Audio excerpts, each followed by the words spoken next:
It's been a real pleasure to be with everyone this week. I'm Rabbi Bellows. I'm calling in from Boston, Massachusetts, from Massachusetts Wampanoag land, and uh, to get to be on this journey, on this arc with all of you. I know there are many returning faces each day. It's just it's been great to bring some of Dayenu's work to this space. Dayenu is, as Mark said, a Jewish call to climate action. We are mobilizing American Jews to take spiritually rooted, bold action on climate. You can join us. Natalie will drop it in the chat. You can join us at dayenu.org/action to learn more about some of the many opportunities, including right now, a lot of get out the vote phone banking happening. We have a campaign called Chutzpah 2024 that is in full swing with live music and kavanot at every shift. So feel free to check that out or information about our songbook and music and arts and Jewish wisdom. So this week, we've been focusing our practice. For those who have been with us, you know this. For those who are just joining, you're in the right place. We've been focusing our practice on a different theme from Dayenu's spiritual adaptation workshops and theory of change each day. We started in gratitude on Monday for what we love and what we want to protect. We moved to grief for honor for the world as it is. And Wednesday and Thursday, we've been visioning. We've been diving into the world of Midrash as a source and inspiration for imagination, for a just, livable, thriving world that we want. So today we are going to land this series and enter Shabbat by focusing on courage and courageous action. To move us into a place of presence and tuning in to where we're at today, I want to invite folks to share in the chat, now that we're officially into autumn and less than a week from Rosh Hashanah, any sights, a sight, a smell, a sound that you're noticing these days where you are. What is something that you've been noticing these days? So just drop that into a chat.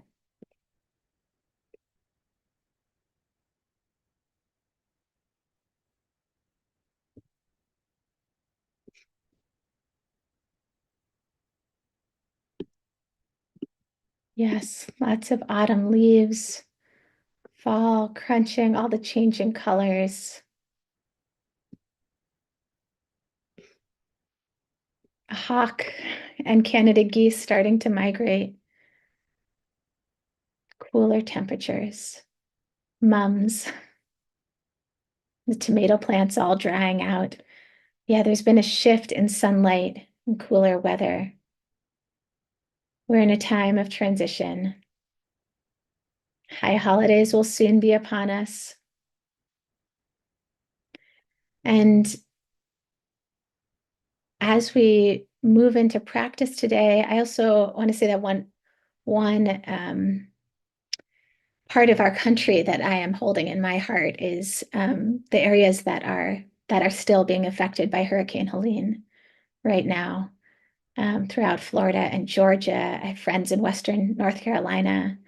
So just really thinking about the amount of rain that they're getting and water, and sending lots of love and support their way.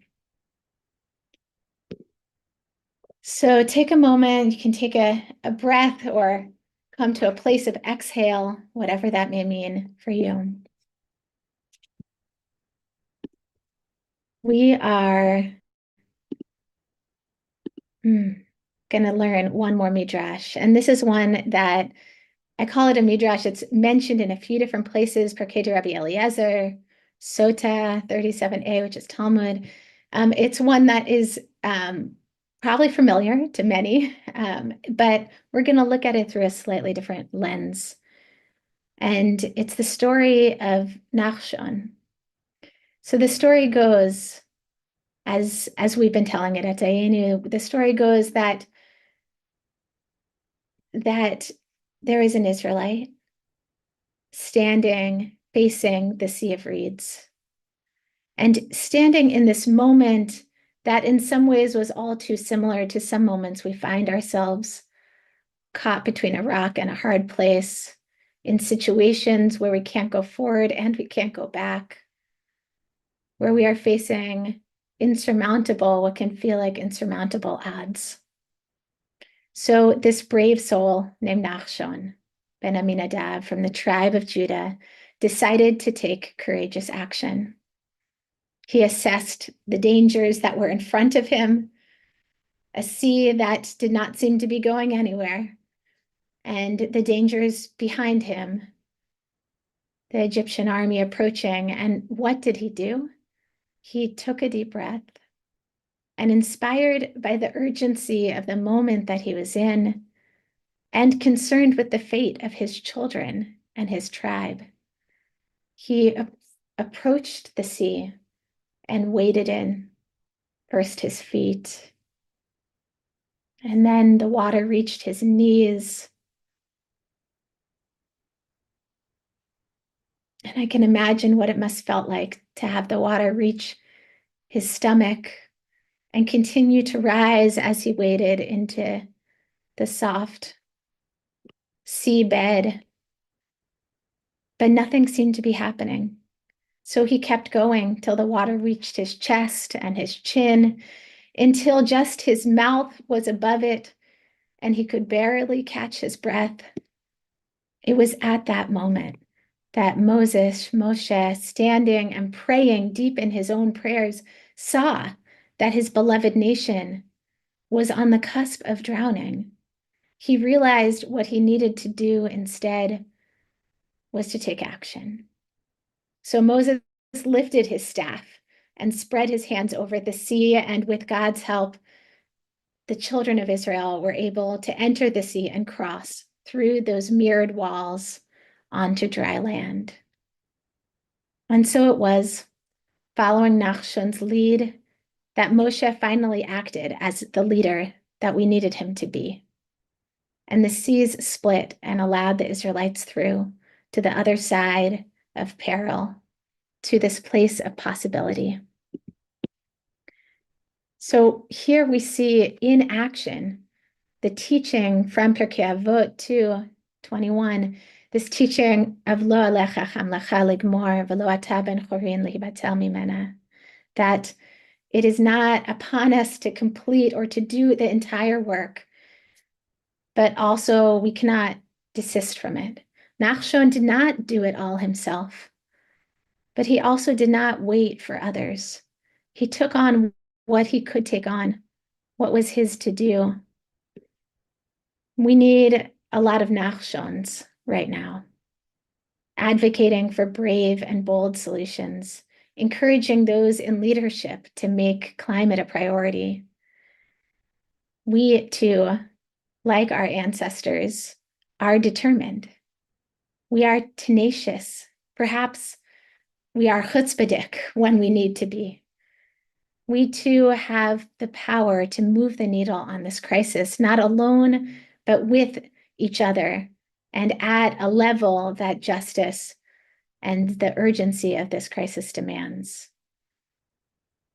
This is something that affects, as we know, as I've talked about, not only our world today, it is here and now, but also the generations to come.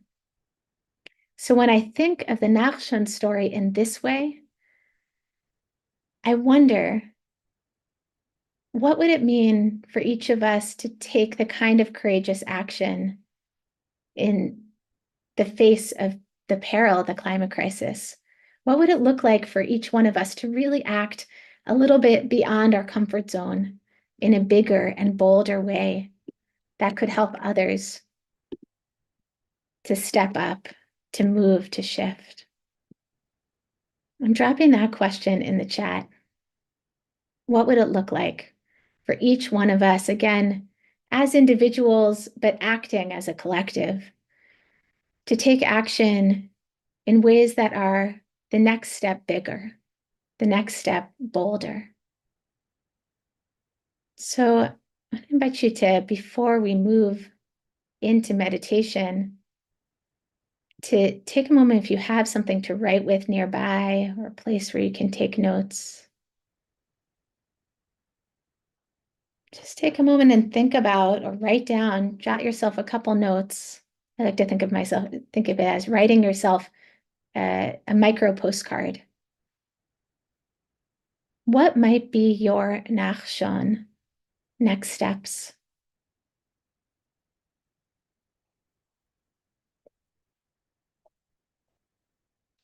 And I will share more at the end about some of the ways that I'm seeing people take action now. But just set an intention for yourself.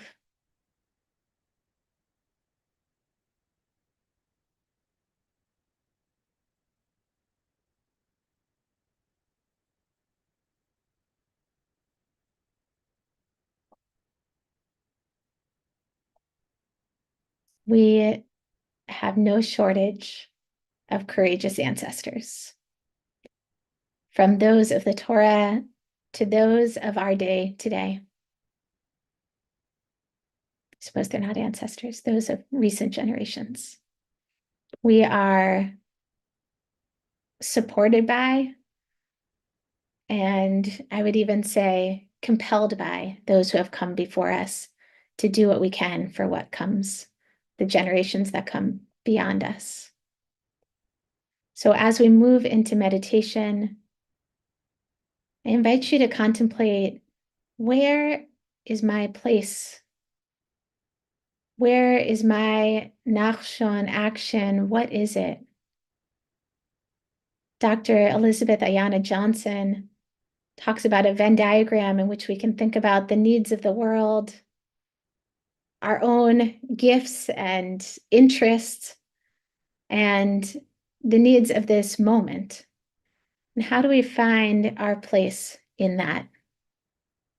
What do we bring to this moment? So we're going to move into some quiet. And I invite you to take some time to reflect on that.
Take a moment to come to a pausing place in your practice.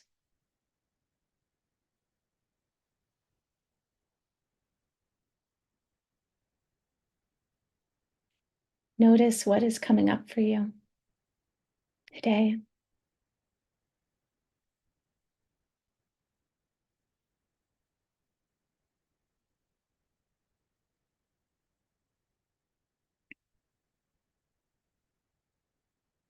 And thank yourself and each other for taking this time. There is a teaching that I want to close with. Musician and wonderful musician based in West Philly, Rena Branson, wrote a song, the lyrics of which are, "We will not underestimate our power any longer. We know that together we are strong, like drops of water shape the rocks as they run down the falls. We know that together we are strong." Based on a line from this moment of Nachshon entering the sea, crossing it, Shira Chadasha Shivchu Geulim, L'Shimcha Al Sfat Hayam, Yachad Kulam Hodu. We are on the cusp of a new year, ready to enter Shabbat and soon thereafter charge into, perhaps step gently into a world that can only pray is one of more blessing. May the curses of the past year be behind us. May we move to a place of more peace and more blessing. And it is also a year where we are continue to walk towards many different possible climate futures. I am not naive about the possibility of what could be if we don't take action. I've been looking these days to Dr. Elizabeth Ayana Johnson, who I mentioned earlier. She wrote a book recently called What If We Get It Right? And she writes powerfully about the importance of taking action now when we have the opportunity to shape the world that we want, and that won't happen without us joining together to make it so. So we're going to close with this song. Natalie, would you be up for hitting play on that?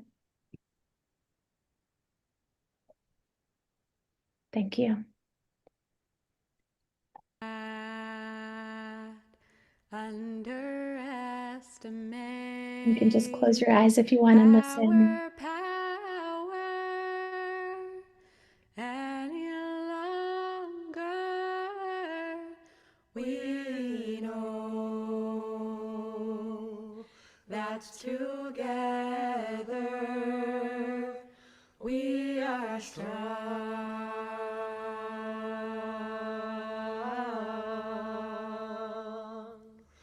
We will not underestimate our power any longer. We know that together we are strong.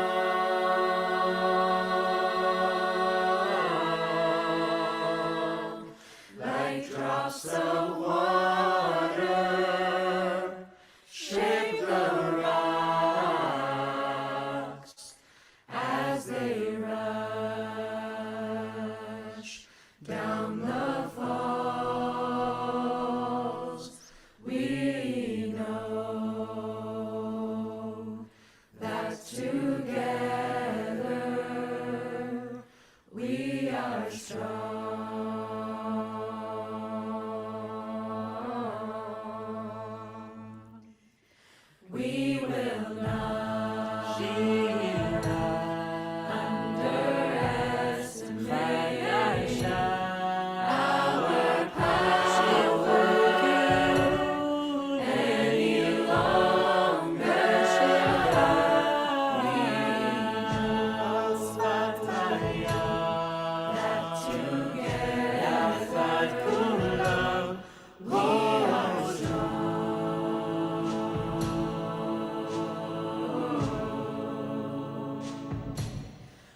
Thank you all. I've dropped in the chat both the link to hear the rest of that song and the words and the link to dayenu.org/action. Looking forward to seeing you there and also back at Daily Sits.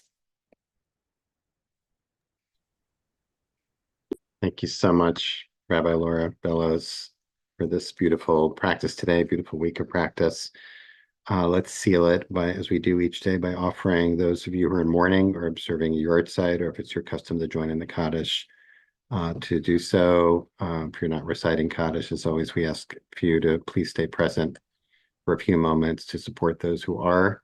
Thanks to Natalie for sharing the words on the screen. You can put the name or names of those you're honoring in the chat now or after you recite Kaddish. And if you're joining me, please rise in body or in spirit and join me. And after the Kaddish, I will sound the shofar as we have been throughout the month of Elul. Yit Gadol.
Amen.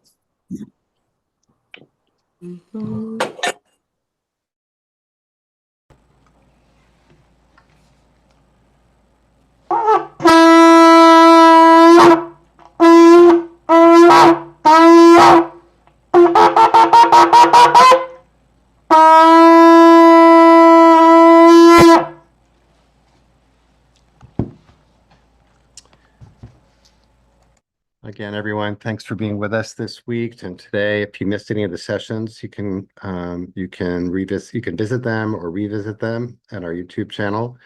We're really grateful to our friends and partners at Dayenu, a Jewish call for climate action, and especially Rabbi Laura Bellows and Rabbi Batya Illinois for leading our practice this week. Looking forward to be back on Monday.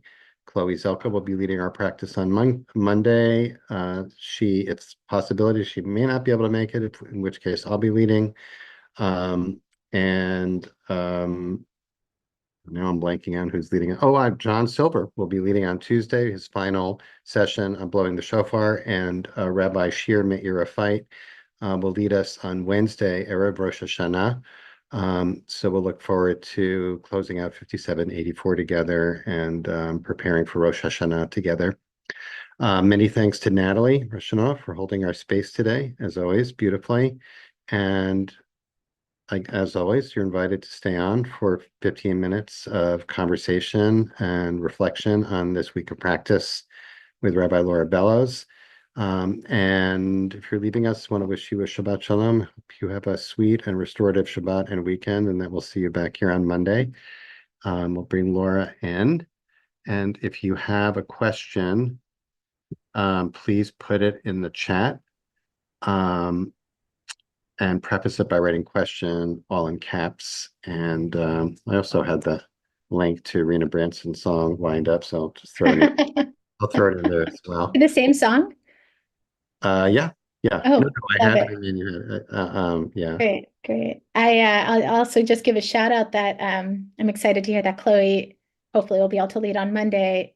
Chloe was our rabbinic fellow for climate music and arts last year and was really we worked very closely together to she's been a pioneer on some of our midrash and imagination work, and some of the midrashim I drew on this week are ones that she first taught last year.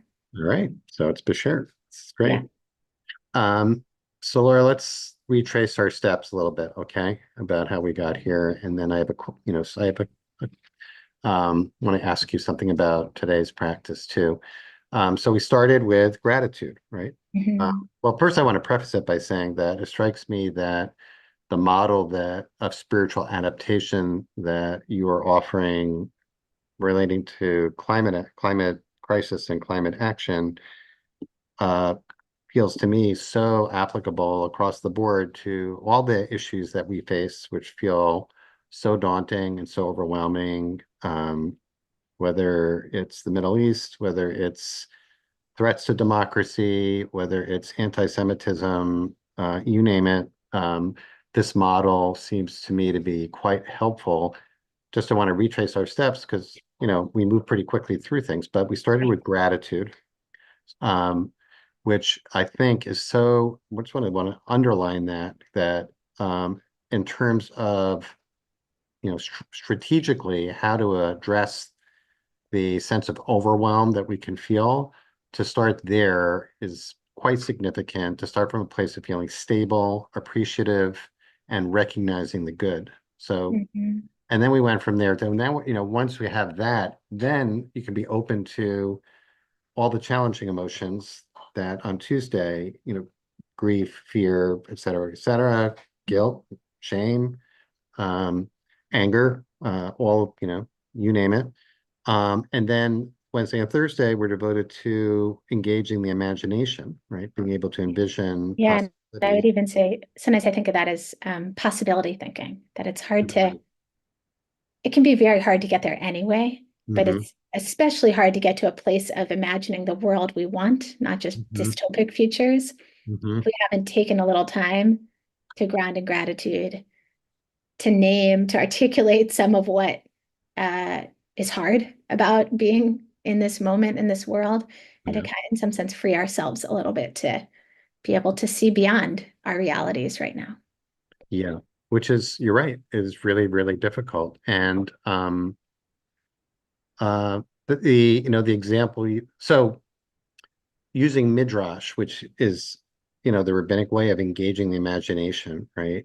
Um, I think is so powerful and not and also not easy. But the example Bati brought yesterday from the midrash of the women in Egypt preparing the timbrels, for singing and dancing on the other side of the sea is such a fantastic example of um, acting as if, right? Which is quite liberating, quite powerful. And then today we got to Yam Suf, the Red Sea, the Reed Sea, and we were invited to stand in the shoes of Nachshon and walk into the water. So I wanted to ask the question that came up for me, because you focused on the quality of courage, of having courage, which seems to, I think you can maybe describe it as also acting as if, like, not denying fear, but walking into the fear, walking through the fear. So my question for you had to do with, what do you think the fear is there, right? Mm. And maybe people want to share in the chat as well. What, if we imagine ourselves moving forward into something that feels scary in some way, what actually is scary? Because I guess I'm asking because I was feeling like, what am I, I was thinking, what am I scared of? And some of it has to do with like a general fear of change, like I'll have to give up something or something will have, I'll have to make a sacrifice, which, Right, it's inconvenient, right? right. I think that's actually, you just touched upon, some of the conversation around um, really around this this kind of moment when we have a window of opportunity still to do something, and yet there are so many people who care but aren't particularly active on it on anything climate related or Mhm. to kind of justice causes in different ways. I think it is some of that, I would say, helplessness, some sense of like the problem is too big. If I do something, it's going to mean that my life is different or changed or not as good as it is now. I think the reality is that there's a lot that we can do that actually makes our quality of life and our community and our connections even better. Like there are climate actions we can take that up the quality of life, that are win-win-wins. And that's where, there are wins for our community, for people who need housing in our cities, for people to access like more reliable sources of energy. I could go on. Okay. I think the narrative that we're going to be losing something if we take climate action, that it's going to be, yeah, like a negative thing in our lives, and therefore we want to try to avoid that, I think is actually a little ironic in this moment. That's my take. I'm curious what others, when I think of courage, I don't just think of courage in the face of fear. I also think of courage in the face of kind of paralysis. Sense of like, being like stuck where we're at. And we're just gonna, I heard a teen I was speaking with last year. I was running a program for like 200 teens, and one of them at the end of it said, I think this is just a time to carpe diem, live big, because like, what's there to do kind of thing, Actually, it was at the beginning of the program, thankfully. He was in a different place at the end, but it yeah, it reminded me of how resonant that is for a lot of people. This sense of like, I've just got to go about the day to day, which is also true. But how do we build into our lives? Ask, some say like some of the best climate action you can take is that which is in the realm, in the field that you already are in some way. To bring those questions to your workplace, to your communities, to be starting a conversation is a form of action. So are there That's really good. Yeah, I'm just noticing and want to say out loud some of these fears that are being named: fear of the unknown, fear of upheaval, fear of people retreating into fantasy, fear of inaction, fear of not surviving, especially for those who struggle with disabilities, fear of the feelings, right? That which maybe is part of what accounts for that paralysis and numbness. And so, implying your model, that really means on the second day, like that day of allowing the feelings to come up and really not push them down anymore, really depends. It's difficult to do unless we start from that place of gratitude that you let us in. Yeah, and I'll say, we're kind of dipping our toes in Yes, this definitely. week. Little Right. 10-minute teachings, and the bigger body of this work, which again is this arc is drawing on and inspired by the work that reconnects by Joanna Macy, and those workshops are often week-long or weekend-long spaces where people might spend a whole day in grief space. Right. So Dayenu's workshops are like 2.5 hours, so shorter, but still a different. This is right. This is just a sampler platter that we're tasting here. Good point. So we just have a couple of minutes, but there is a question. Maybe you want to say a little bit more. There was a question about composting as a spiritual practice, actually.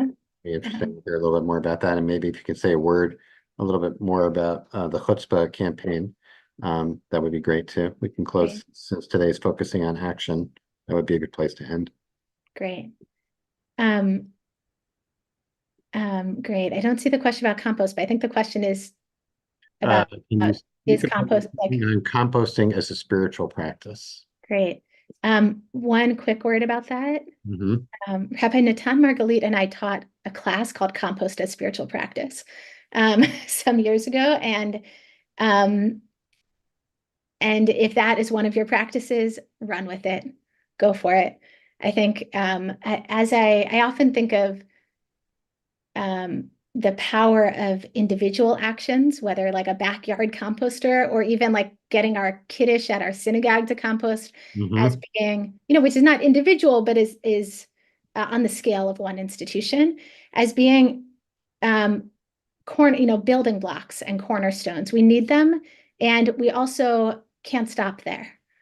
Like if that is where we're stopping, then think about what comes next. Think about how you might connect with others to scale action to the level of policy, to get out the vote, to connect with other synagogues in the area, to think Mhm, about like how does this grow from here?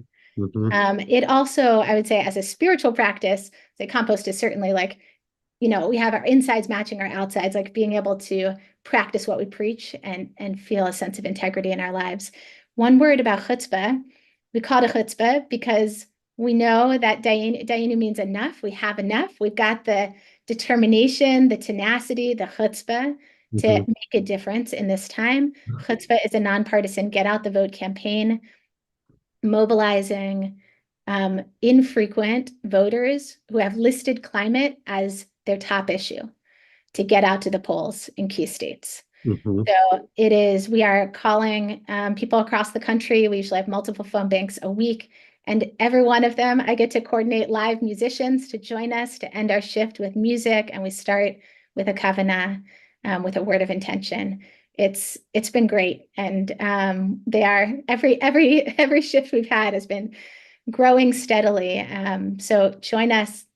You can go to dayenu.org/action and click on the chutzpah link to learn more again. But it is a campaign that we are running in collaboration with the Environmental Voter Project, which is a very data-driven organization. Makes it really easy for us to make these calls.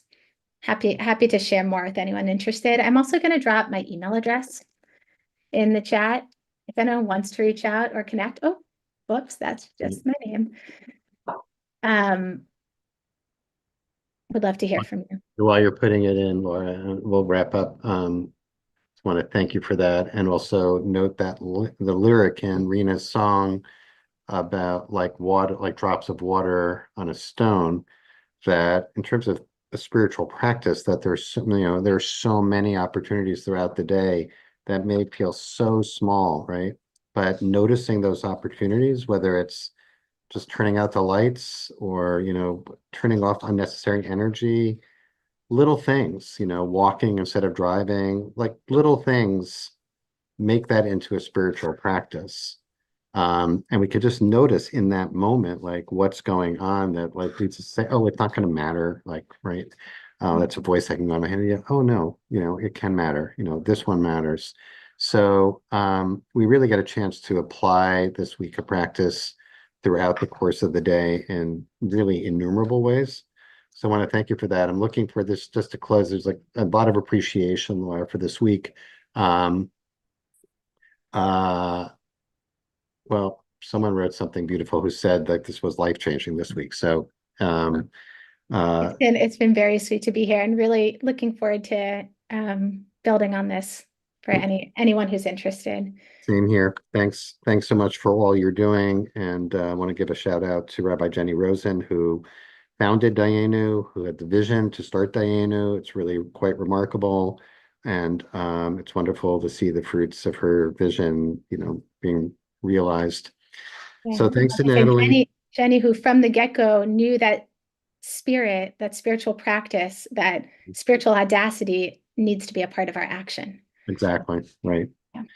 All right, Laura, thank you so much. Wishing you a Shabbat Shalom. Same to you. Natalie, thanks as always. And thanks to each of you for being here.